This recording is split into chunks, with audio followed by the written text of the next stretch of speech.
And choosing the right Mac depends on what you're going to be studying in college or what you're currently studying in college. Now, I know some of you all are probably asking, how is that true when you just said you own both the Pro and the Air? Well, when I got the Air, I had been using the MacBook Pro for about 4 years. It was in 2012, and I decided to upgrade in 2017 to the MacBook Air. And that was because I only had 1 year of college left and it was affordable. I got it for about $700 and I figured it'd last me throughout college, which I only had a year left. And it did last me throughout college, and it would have lasted me even longer if I didn't sell it for a Pro.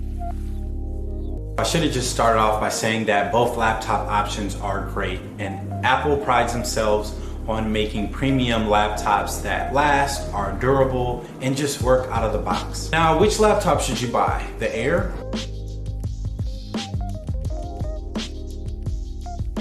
Or the Pro? Here are some things to keep in mind about the MacBook Pro if you are a student in the market for a new laptop, or just someone in the market for a new laptop. The MacBook Pro, what did I just say? The MacBook Pro is obviously more expensive than the Air, and it ranges from $1299 to $2799, brand new, with that higher end model, 15-inch, being well over $2,000. But my recommendation is to get a certified, refurbished MacBook Pro if you have a MacBook Air budget but really need the specs and the power that the Pro has. The MacBook Pro has a better Retina, higher resolution display, depending on what model you're looking at when comparing it against the MacBook Air. The Pros are a little bit heavier. Both laptops are very light in my opinion, but the Pro does feel a little bit more durable, which can be comforting. The Pro is more future-proof than the Air, and that's because of the power that it comes packed with. The 1.4 gigahertz version with 128 gigabytes of storage is more than enough power for really any major in college. However, I will say 128 gigabytes of storage isn't enough to get you throughout college, but I wouldn't spend the extra couple $100 on the 256 gigabytes of storage version when you can get an external hard drive or pay a little bit more for extra iCloud storage. But keep in mind, the external hard drive is going to be an extra accessory that you're going to want to keep up with while you're in college.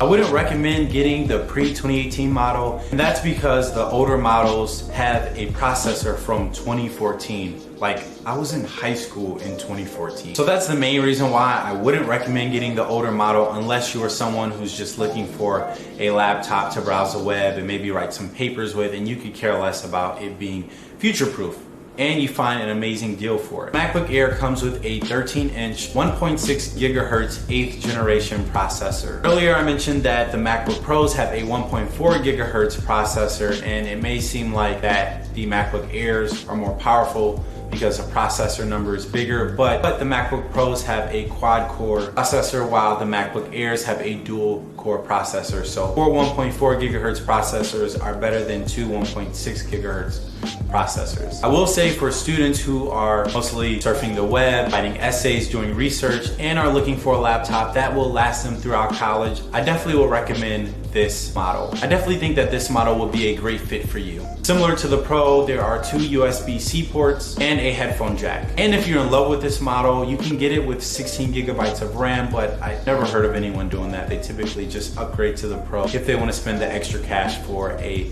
higher end, more powerful model. I was beyond excited to hear that Apple announced that their new Airs were coming with a higher resolution screen, because once you go Retina, you can't go back.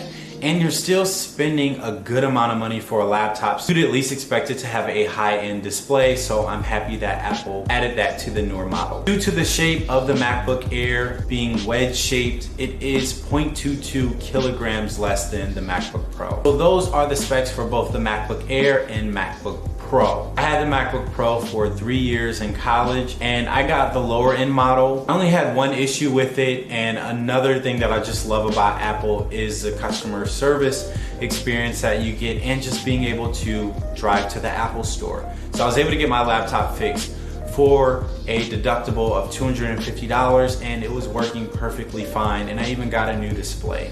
So just keep those things in mind if you are considering getting a PC and you just want to have peace of mind in college if something happens to your laptop. Having a MacBook is nice. It's very convenient to be able to just drive up to the store, tell them what's wrong, and get it fixed that same day or the next day. Okay, so I talked about the MacBook Pro, I talked about the MacBook Air, and I compared and contrasted the two laptops. So, in my opinion, if you are a student who will be using apps that are taxing on your computer or just require a lot of power, my recommendation is for you to get the MacBook Pro. Or if you are someone who has the extra cash and is looking to get a laptop that is powerful and future-proof. If you don't find yourself in that category, I think you'll be more than happy to get the MacBook Air and your pockets will be even happier. I hope this video was helpful. If you are still here, thank you for watching the entirety of this video. Share it with someone who you think might benefit from it. If you liked it at all, give it a thumbs up. And until next time, as always, stay blessed. Peace.